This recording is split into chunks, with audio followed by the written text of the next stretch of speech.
우리 고백하겠습니다. 하나님 우리를 기뻐하십니다. 하나님 우리를 축복하십니다. 우리의 부족함과 우리의 연약함에도 불구하고 하나님이 너무나 우리를 기뻐하시고 축복하심을 믿고 나아가는 모두가 되시기를 주님의 이름으로 축원합니다. 누군가 여러분을 너무나 힘들게 하고 괴롭힌 적 있습니까? 누가 여러분의 것을 속여 빼앗거나 억지로 빼앗은 적 있습니까? 이런 사람들을 우리가 인생의 무엇이라고 부르죠? 두 글자로 원수라고 부릅니다. 여러분은 여러분의 인생 가운데 원수를 만나게 되었을 때 어떻게 반응하십니까? 이를 악물고 꾹 참으십니까? 아니면 이를 악물고 복수의 칼날을 가십니까? 얼마 전에 제가 이 책 저 책 읽다가 굉장히 이제 가슴에 와닿는 문장 하나를 발견하게 되었습니다. 따라하겠습니다. 최고의 복수는 잘 사는 것이다. 정말 가슴에 다가오지 않아요? 최고의 복수는 꾹 참는 것도 아니고 복수의 칼날을 가는 것도 아니고 정말 복수는 하나님께 내어 맡기고 잘 먹고 잘 사는 인생을 추구하는 거예요. 물론 그 책이 기독교 책은 아니었습니다. 하나님에 대해서는 한마디도 말하지 않던 책이었습니다. 성경에도 나와 있잖아요. 원수가 갚는 것이 너에게 있지 아니하다. 원수가 아픔은 하나님께 맡기고 우리가 어떻게 해야 된다고 말씀하세요? 성경에 보면 다윗이 사울 왕이 자신을 잡아 죽이려고 힘쓰고 애쓸 때 어떻게 합니까? 원수가 아프면 하나님께 내어 맡기고 복수의 칼날을 가는 것이 아니라 어떻게 합니까? 원수의 목전에서 내게 상을 베푸시는 하나님을 기대하며 사모하며 믿음으로 나아가잖아요. 그러니까 하나님이 어떻게 하십니까?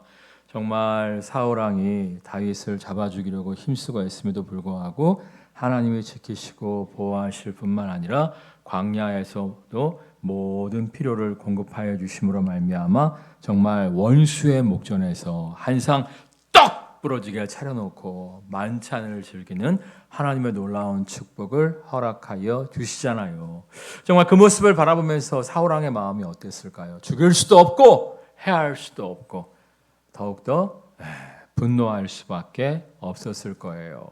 사실 성경이 우리에게 원수를 사랑해라 말씀하시지만 원수를 사랑하는 것은 쉽지가 않습니다. 아니 원수 사랑은 좀 쉽지 않아서 꼭 참아보고자 할 때가 많습니다만 원수 사랑은 못해도 좀 참고 살아야지 하고 참아볼 때도 많습니다만 잘 안 참아지잖아요. 그렇지 않아요? 좀 참아야지 하다가 나도 모르게 막 분노가 치밀어 오르는 것을 느낄 수가 있잖아요. 그렇다고 해서 여러분 복수할 만한 능력이 있어요? 우리에게 복수하고 싶어도 복수할 만한 능력이 없어요. 그래서 하나님께서 너의 원수가 아픔을 나에게 맡겨라 이렇게 말씀하신 건데 사실 잘 안 맡겨지잖아요. 맡겼다가도 다시 꺼내서 곱씹어보고 맡겼다가도 다시 꺼내서 어떻게 그 인간이 그럴 수 있지? 곱씹어보고 우리의 가슴이 병드는 것을 발견할 수가 있잖아요. 그렇게 하지 마시고요. 원수의 목전에서 내게 상을 베푸시는 하나님을 기대하세요. 원수의 목전에서 내게 상을 베푸시는 하나님을 기대하며 나아갈 때 정말 하나님 우리를 축복하여 주심으로 말미암아 최고의 복수는 뭐라고요? 따라하겠습니다. 최고의 복수는 잘 사는 것이다. 최고의 복수는 잘 사는 것이다. 원수의 목전에서 떵떵거리고 잘 사는 모두가 되시기를 주님의 이름으로 축원합니다. 오늘 말씀도 마찬가지죠. 우리 22절 말씀 읽겠습니다. 그때에 아비멜렉과 그 군대 장관 비골이 아브라함에게 말하여 이르되 내가 무슨 일을 하든지 하나님이 너와 함께 계시도다. 이 아브라함 당시 블레셋 지역의 작은 도시국가의 왕이었던 아비멜렉이 아브라함을 찾아와서 뭐라고 얘기해요? 야, 너는 무슨 일을 하든지 하나님이 함께 하심으로 잘 되는구나. 이런 고백을 해요. 그러니까 성경에 보면 요셉도 노예로 팔려가서 여러 가지 수모와 고통을 겪지만 하나님이 그와 함께 하심으로 말미암아 어떻게 돼요? 하는 일마다 잘 되고 형통하는 것을 볼 수가 있죠. 나중에는 주인 보디발이 모든 것을 다 내어 맡기는 것을 볼 수가 있습니다. 마찬가지로 아브라함이 하나님과 함께함으로 말미암아 고향을 떠난 힘없는 노인네, 늙은이, 나그네인 줄만 알았던 아브라함이 하나님과 함께함으로 말미암아 놀라운 축복을 누리는 것을 보고 놀라서 아비멜렉이 찾아왔다는 거예요. 여러분 정말 여러분의 인생에 하나님이 함께하심으로 말미암아 정말 놀라운 축복을 누리는 모두가 되시기를 주님의 이름으로 축원합니다. 그래서 이 아비멜렉이 찾아와서 뭐라고 얘기합니까? 23절 말씀을 읽겠습니다.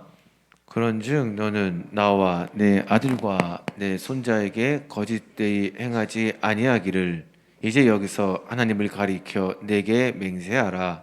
내가 내게 후대한 대로 너도 나와 내가 머무는 이 땅에서 행하여 보이라.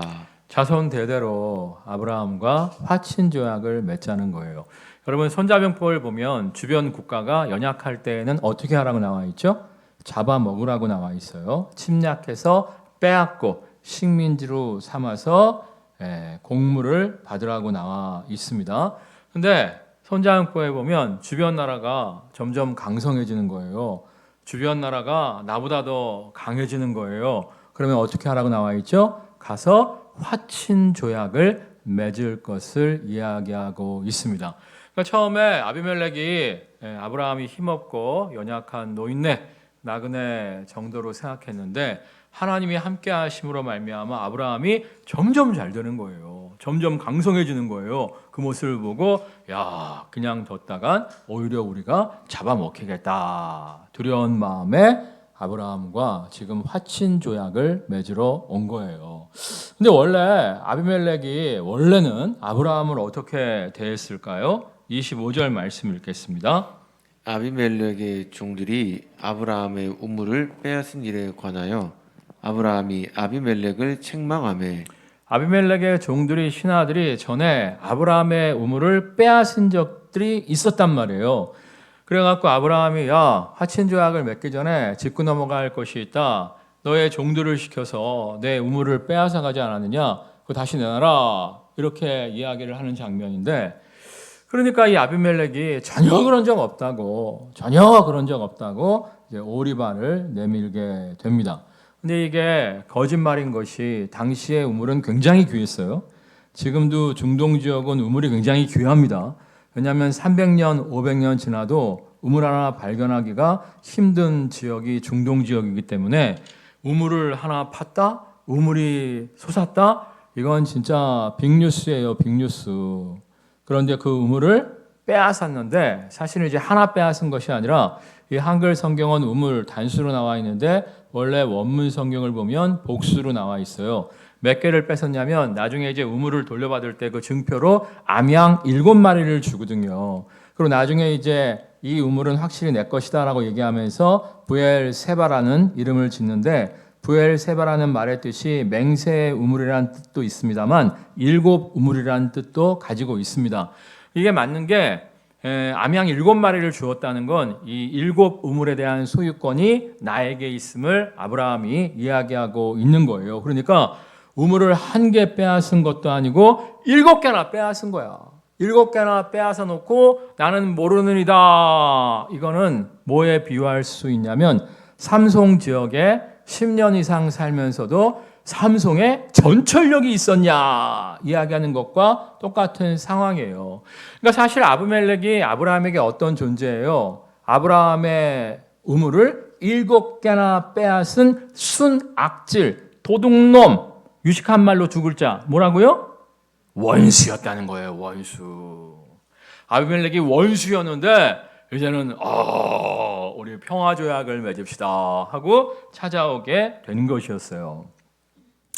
제가 이제 전에 잠언 말씀을 읽다가 이해가 안 가는 좀 성경 구절이 있었어요. 따라하겠습니다. 하나님을 기쁘시게 하면 원수와도 화목하리라.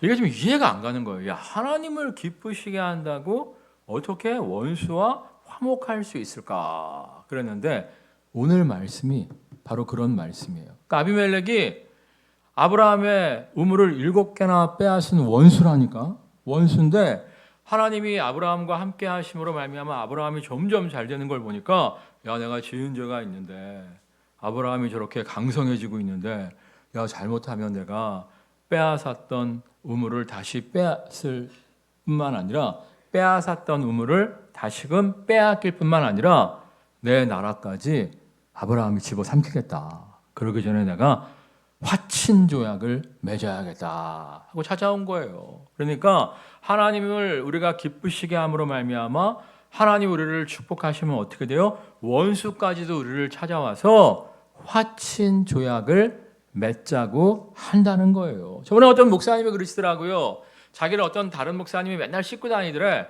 자기 교회가 엄청 부흥을 했대. 그랬더니 자기를 씻고 다녔던 목사님이 찾아와갖고 후원 좀 해달라고. 내가 원래부터 목사님 좋아했다고 그러더라는 거예요. 여러분 정말 하나님의 축복을 안팡지게 받음으로 말미암아 원수까지도 여러분을 부러워하며 원수까지도 여러분을 두려워하며 찾아와서 화친 조약을 맺는 인생 되시기를 주님의 이름으로 축원합니다. 자, 그런데 어떻게 해서 이렇게 아브라함이 안팡지게 축복을 받음으로 말미암아 원수까지도 와서 두려워하며 부러워하며 화친 조약을 맺는 인생으로 나아갈 수가 있었을까요? 우리 22절 말씀 읽겠습니다. 22절. 그때에 아비멜렉과 그 군대 장관 비굴이 아브라함에게 말하여 이르되 내가 무슨 일을 하든지 하나님이 너와 함께 계시도다. 아브라함이 누구와 함께 했기 때문이라고요? 하나님과 함께 했기 때문에. 그러니까 우리가 하나님과 함께함을 사모해야 돼요.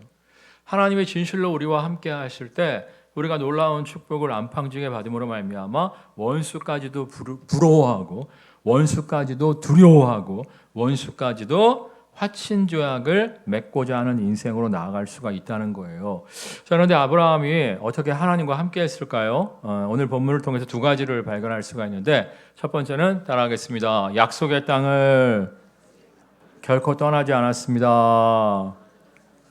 아니 사실 하나님이 좀 성격이 이상하신 게 너는 본토 친척 아비 집을 떠나 내가 너에게 지시할 땅으로 가라 말씀하셨잖아요.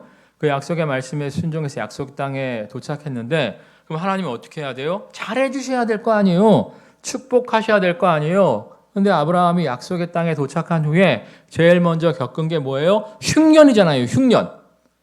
하나님 성격도 좀 이상하지 않아요? 예? 본토 친척 아비집 다 버리고 하나님 말씀에 순종해서 약속의 땅에 왔으면 잘 왔다 그러시면서 안팡지게 축복을 해줘야 되는데 하나님이 내리신 축복의 선물이 뭐였어요? 흉년이니까 어떻게 한번 살아보려고 우물을 팠는데 몇 개나 팠다고요? 7개 다 빼앗겼어. 예? 그 7개의 우물을 다 빼앗길 동안 하나님이 뒷짐지고 있었던 거예요. 하나님 너무하신 거 아니에요?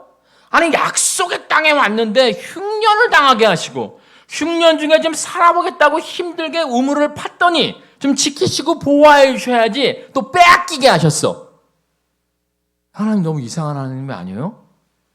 근데 그럼에도 불구하고 아브라함이 약속의 땅을 떠나지 않아요. 사명의 땅을 떠나지 않아요. 비전의 땅을 떠나지 않아요. 그러니까 하나님이 축복을 안팡지게 허락하신 거예요. 우리도 가끔씩 보면 흔들릴 때가 있어요. 하나님의 부르심에 순종해서 교사에 헌신했어. 하나님의 부르심에 헌신해서 차량 봉사에 헌신했어. 하나님의 부르심에 순종해서 성가대에 헌신했어. 그럼 하나님이 복을 주셔야 될 거 아니야? 복은 안 주시고 자꾸 안 좋은 일만 생겨. 있던 것도 막 빼앗겨. 우리가 시험에 들기 시작하는 거예요. 뭡니까 주님? 뭡니까 주님? 근데요 하나님은요 항상 그런 과정을 통해서 우리를 훈련하신 후에 축복의 통로로 사용하시는 것을 볼 수가 있어요.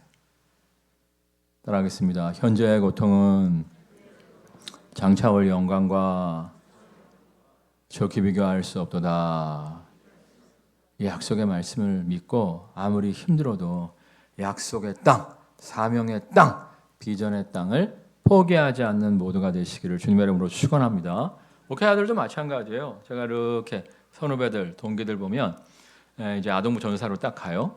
근데 이제 교사들이 참 말을 안 들어. 1년 만에 옮겨. 이번에 간 교회는 교사들은 참 말을 잘 듣는데 부장 집사가 아주 성격이 나빠. 그러면 또 교회를 옮겨. 이번에는 교사들도 참 좋고 부장 집사님도 참 좋은데 사례비가 약해. 그럼 또 교회를 옮겨. 이 선후배들 중에서 동기들 중에서 전도사임에도 불구하고 교회를 1년마다 한 번씩 옮겨 다니던 아이들이 있었어요. 선후배들이 있었어요. 근데 그 친구들 보면 담임 목회지를 나가도 그래. 담임 목회지를 나가도 조금만 힘들면 어떻게 하면 옮길 수 있을까? 조금만 힘들면 어떻게 하면 딴 교회 가볼까? 이걸 궁리하는 모습을 보게 돼요. 얼마 전에도 동기 중에 하나가 야 일산에 어떤 목사님이 은퇴하신다고 하던데 나 좀 밀어넣어줘라 부탁을 하더라고요. 내가 글쎄 내가 그 목사님하고 별로 안 친해서 소개해주기가 좀 어렵다고 끊었습니다만 내 마음속에 무슨 생각이 드냐면 따라하겠습니다. 생즉사 사즉생. 죽기를 각오하고 목회를 해야지. 조금만 힘들면 도망치려고 하고 조금만 힘들면 도망치려고 하고 너무 안타까운 생각이 들더라고요. 여러분 정말 좀 힘들고 어려워도 열매가 좀 보이지 않아도 사명의 땅, 약속의 땅, 비전의 땅을 포기하지 마세요. 정말 생즉사, 사즉생 죽기로 각오하고 덤비면 하나님이 놀라운 열매를 허락하실 줄 믿습니다. 그다음에 두 번째로 우리가 하나님의 함께하심을 누리기 위해서는 따라하겠습니다. 하루하루 하나님의 말씀에 순복하는 인생을 살아야 합니다. 우리가 약속의 땅, 사명의 땅, 비전의 땅에 거하면서도 하나님 말씀대로 안 살 수가 있어요. 예를 들면 다윗이 정말 사울 왕의 칼날을 피해서 한두 번 타국으로 도망을 쳤었잖아요. 그랬다가 이제 잠시 잠깐은 괜찮았습니다만 오히려 부하 장수들이 죽이려고 하는 바람에 큰 어려움을 겪고 회개하고 돌아왔죠. 근데 이제 약속의 땅에 거한 것만이 아니라 약속의 땅에 거할 때 다윗에게 많은 유혹이 있었어요. 그 중에 가장 큰 유혹이 무엇이었냐면 사울 왕을 죽일 기회를 여러 번 잡았습니다. 그러니까 사울 왕을 잡아 죽일 기회를 다윗이 여러 번 잡은 거예요. 옆에서 야 이거 하나님의 축복입니다. 하나님께서 도망자의 삶을 이제 끝내시라고 사울을 죽일 기회를 주신 겁니다. 어서 죽이십시오. 이럴 때 다윗이 어떻게 합니까? 죽일 수 없다 그랬어요. 이유가 뭐예요? 성경에 보면 하나님이 기름 부어 세우신 자들을 결코 죽이지 말라, 해하지 말라 나와 있잖아요. 하나님이 기름 부어 세우신 분들은 누구죠? 첫째가 왕, 두 번째가 선지자, 세 번째가 뭐예요? 제사장이에요, 제사장. 근데 사울 같은 경우에는 제사장들이 다윗을 숨겨줬다고 해서 제사장들을 학살하잖아요. 그 핏값으로 하나님이 사울의 후손들을 학살하시는 것을 볼 수가 있는데 아무튼 다윗은 도망자의 삶을 청산할 수 있는 좋은 기회가 왔음에도 불구하고 하나님의 말씀에 순종해서 사울 왕을 죽이지 않는 것을 볼 수가 있어요. 우리도 마찬가지예요. 그냥 내가 사명에 최선을 다하고 있다. 내가 비전에 최선을 다하고 있다. 그것만이 중요한 것이 아니라 사명의 땅, 비전의 땅에서도 매일매일 순간순간 하나님의 인도하심을 구하며 하나님의 인도하심에 순복하는 삶을 사는 것이 너무나 중요해요. 여러분 사실 소돔과 고모라도 약속의 땅 안에 있었어요? 밖에 있었어요? 예? 소돔과 고모라가 불심판을 받은 소돔과 고모라가 가나안 땅 안에 있었어요? 밖에 있었어요? 안에 있었잖아. 근데 거기가 타락의 도시, 환락의 도시였기 때문에 아담은 들어가지 않은 거고 조카 롯은 약속의 땅이니까 뭐 괜찮겠지 하고 환락의 도시, 우상의 도시에 들어갔다가 불심판을 경험함으로 말미암아 알거지가 되어서 도망치게 되잖아요. 그러니까 우리가 단순히 사명과 비전 안에 거하는 것이 중요한 것이 아니라 사명과 비전 안에서도 여러 가지 유혹이 올 수 있어요. 여러 가지 하나님의 인도하심이 또 새롭게 다가올 때가 있단 말이에요. 그때 순간순간 순종할 때 하나님이 세기를 여시는 것이지 우리가 정말 하나님의 말씀에 순종하지 않는다면 약속의 땅에서도 온전한 하나님의 축복을 누릴 수가 없는 거예요. 근데 저번에 누가 나한테 그러더라고. 목사님은 하나님의 인도하심을 잘 받는 것 같은데 저는 하나님의 인도하심을 잘 못 받습니다. 누가 그러더라고요. 그냥 그랬어요. 따라하겠습니다. 순종할 때 알려주신다. 그래요. 정말 하나님은 순종하는 자에게 다음 스텝을 알려주시는 하나님이시지, 순종하기를 싫어하는 자에게 다음 스텝을, 다음 걸음을 인도하시는 분이 절대 아닙니다. 예를 들면 여호수아가 가나안 땅 정복 전쟁을 펼칠 때 하나님이 야, 요단강은 이렇게 건너고 여리고는 이렇게 점령하고 아이성은 이렇게 점령하면 돼, 처음부터 다 말씀해 주셨어요? 그거 아니잖아요. 갑자기 어느 날 야, 요단강 건너라 말씀하시지 않습니까? 그때 여호수아가 뭐라 그래요? 아유, 주님, 지금 우기기 때문에 비가 많이 와갖고 요단강물이 넘실넘실합니다. 배 한 척 없이 다리도 없는데 어떻게 요단강을 건널 수 있겠습니까? 말하니까 하나님 뭐라고 말씀하십니까? 가! 난 믿고 가! 그 말씀에 순종했더니 요단강물이 쫙 빠지면서 걸어서 건널 수가 있었잖아요. 그 다음에 또 여리고 앞에 딱 서갖고 야, 이거 어찌하면 좋을까? 이러고 있었더니 돌아! 그러시잖아요. 돌면 어떻게 되는데요? 그냥 돌아! 그러시잖아요. 성경 자세히 읽어보세요. 돌면 무너진다 이런 거 안 써 있어요. 그냥 돌라고 하신 거예요. 돌았더니 무너지잖아요. 그 다음에 아이성 침공 때도 어떻게 하라고 해서 승리할 수 있었는데 하나님이 처음부터 요단강은 이렇게 건너고 여리고는 이렇게 집어삼키고 아이는 저렇게 집어삼켜 이렇게 말씀하시지 않았다니까. 그냥 요단강으로 갔을 때 물이 말랐고 여리고 돌았을 때 무너졌고. 그러니까 우리가 하나님의 한 스텝에 순종하지 않는다면 다음 걸음을 인도하시는 하나님을 발견할 수가 없는데, 우리의 문제는 뭡니까? 하나님 이거 좀 해라 그러면 아이 그건 됐고요. 딴 거. 이거 좀 해라 그러면 아이 그건 부담스럽고요. 부담 없는 거 딴 거. 이러고 있으니까 하나님의 인도하심이 우리의 삶 가운데 나타나지 않는 거예요. 그럼 한번 생각해 보세요. 느헤미야가 이제 페르시아 왕궁에서 이렇게 있을 때 고향에서 사람들이 왔다는 소식을 듣잖아요. 그래서 가갖고 이제 고향 소식을 듣게 되는데, 예루살렘 소식을 듣게 되는데 느헤미야만 들었을까요? 예루살렘 성벽이 회파되었다는 소식을 느헤미야만 들었을까요?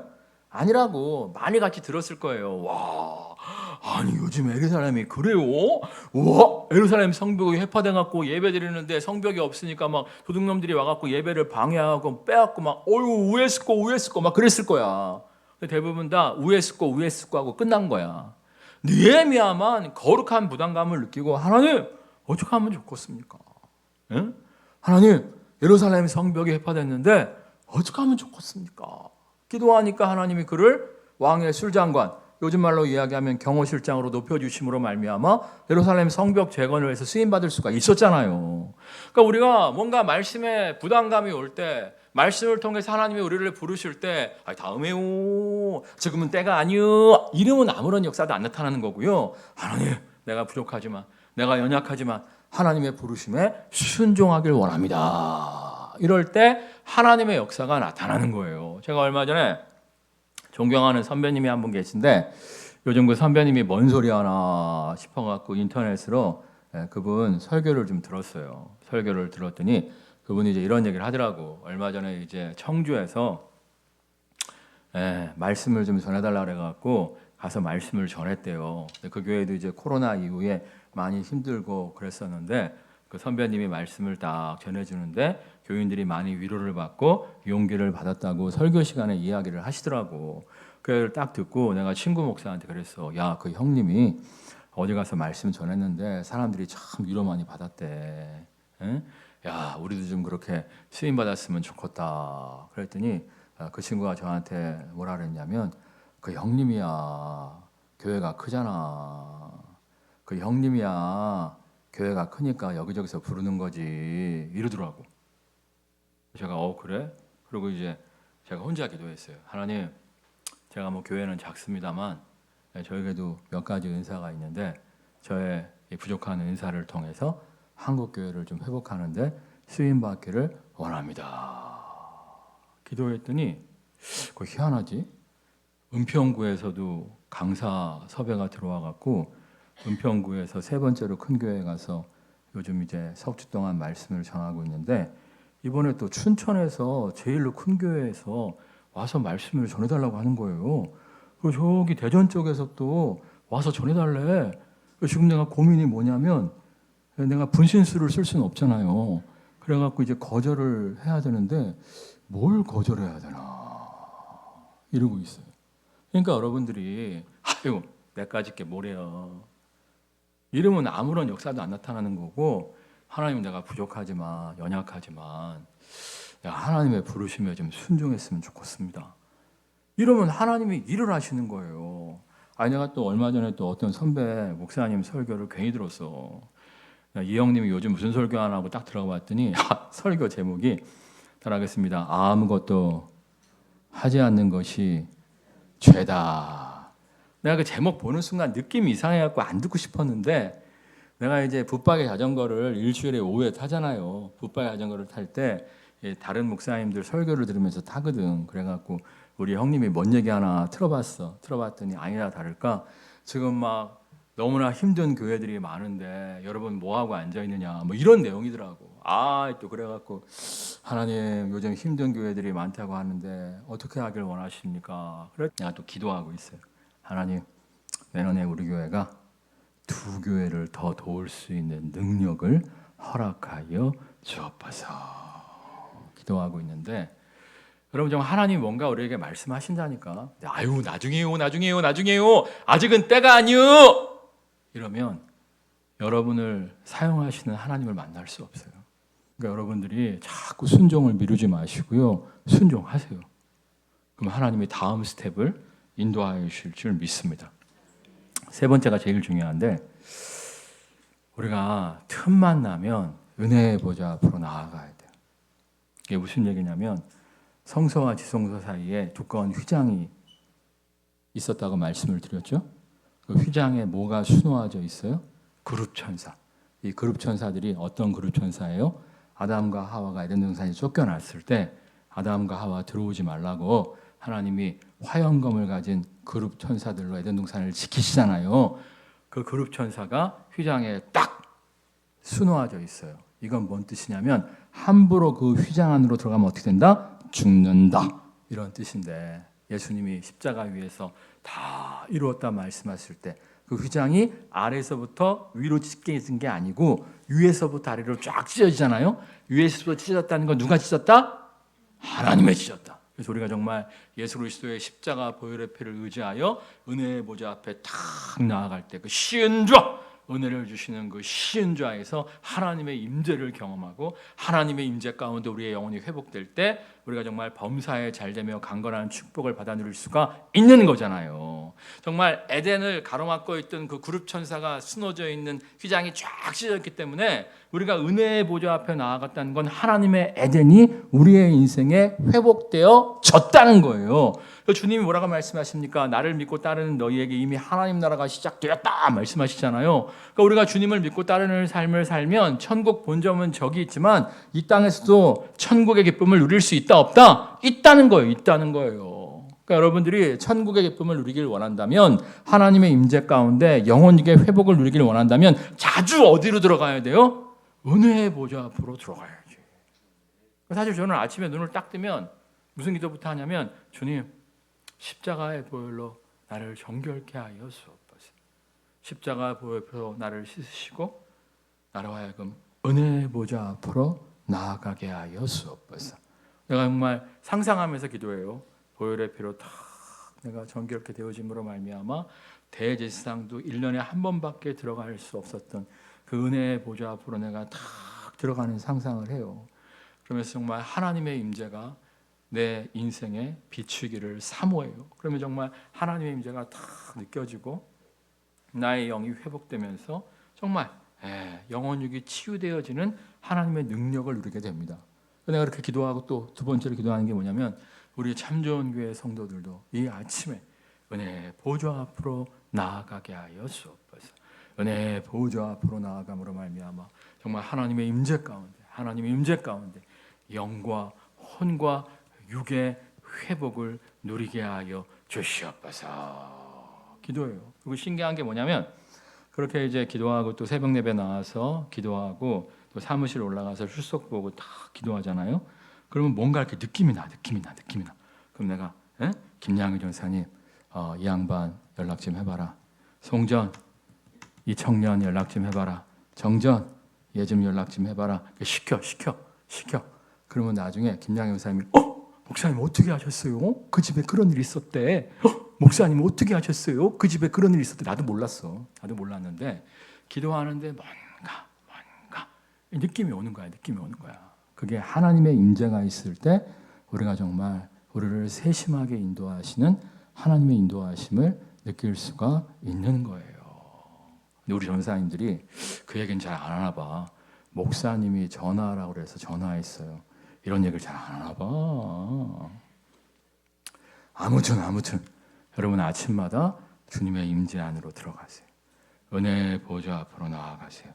그럴 때 주님이 우리에게 임재하여 주심으로 말미암아 우리의 영과 혼과 육이 치유되어지고 하나님의 임재 가운데 원수가 와서 화친하는 형통의 인생 되게 될 줄 믿습니다.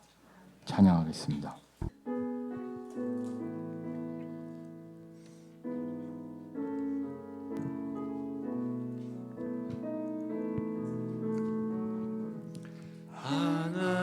하나님은 너를 지키시는 자 너의 우편에 그늘 되시니 낮의 해와 밤의 달도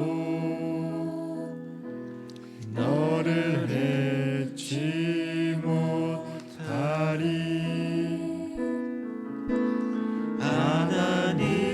하나님은 너를 지키시는 자 너의 환난을 면케하시니 그가 너를 지키시리라. 너의 출입을 지키시리라. 눈을 들어 산을 보아라. 너의 눈 어디서 오나. 천지 지으신 너를 만드신 여호와께로다. 눈을 들어 산을 보아라. 너의 돈 어디서 오나. 천지 지으신 너를 만드신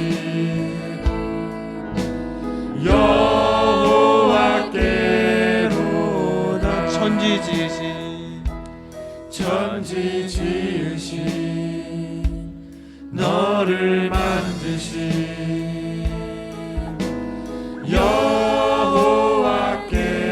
여호와께로다.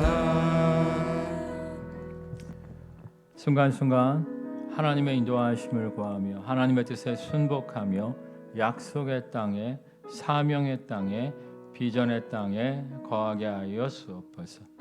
아침마다 짬날 때마다 십자가 보혈의 피를 의지하여 하나님의 은혜의 보좌 앞으로 나아가게 하여 주옵소서. 하나님의 임재 가운데 우리의 영과 혼과 육이 치유되어지며 하나님의 놀라운 형통의 은혜를 누리는 모두가 되어지게 하여 주옵소서. 이를 통해 원수까지도 우리를 부러워하며 원수까지도 우리를 두려워하며 우리에게 찾아와 화친을 청하는 모두가 되게 하여 주옵소서. 합심해서 기도하겠습니다. 할렐루야. 사랑하는 역사하신 아버지 하나님, 우리가 약속의 땅을 떠나지 않게 하여 주시옵소서. 주님, 힘들고 어렵다고 도망치는 인생이 아니라 주님 나와 함께 하신 주님을 신뢰하며 나아가게 하여 주시옵소서. 우리를 지키시고 우리를 인도하시는 주님 아버지, 날마다 우리를 도우시는 주님의 도움의 손길을 신뢰하며 나아가게 하여 주시옵소서. 온전히 주의 보좌 앞으로 들어가므로 원수와도 화친하게 하시는 주님의 능력을 경험케 하여 주시옵소서. 주님, 날마다 주님의 임재 앞으로 나아갑니다. 날마다 주님의 거룩함을 감사합니다. 아버지 나와 함께 하시기를 원하시는 주님, 우리가 그 주님을 신뢰하며 온전히 주님께 나아갑니다. 하나님을 기뻐하며 즐거워하는 모든 하나님 역사하여 주시고 하나님 견고해 주시고 하나님 승리케 하여 주옵소서. 우리가 아무리 힘들고 어려워도 약속의 땅, 사명의 땅, 비전의 땅에 거함으로 말미암아 하나님의 함께하심의 축복을 누리게 하여 주옵소서. 사명의 땅, 약속의 땅, 비전의 땅에 거함에도 불구하고 여러 가지 유혹이 있을 수 있습니다. 또 새로운 하나님의 약속의 땅 안에서의 부르심이 있을 수 있습니다. 그 부르심에 또 순복할 줄 아는 모두가 되어지게 하여 주옵소서. 이를 통하여 다음 스텝, 다음 걸음을 인도하시는 하나님의 은혜와 능력 누리게 하실 줄 믿습니다. 하나님 무엇보다 매일마다 짬날 때마다 하나님의 은혜의 보좌 앞에 나아가게 하여 주옵소서. 십자가 보혈의 피로를 정결케 하시고 우리를 만나 주시고 우리와 함께 하시는 주님의 임재를 누리게 하여 주옵소서. 이를 통해 우리의 영과 혼과 육이 치유되어지는 하나님의 놀라운 회복의 능력 누리게 하여 주옵소서. 예수 그리스도의 이름으로 기도드립니다. 아멘. 우리 고백하겠습니다. 언제나 하나님과 함께 합시다. 언제나 하나님과 함께 합시다. 언제나 하나님과 함께함으로 말미암아 원수가 찾아와 화친을 요구할 정도로 안팡진 축복을 누리는 모두가 되시기를 주님의 이름으로 축원합니다. 아멘.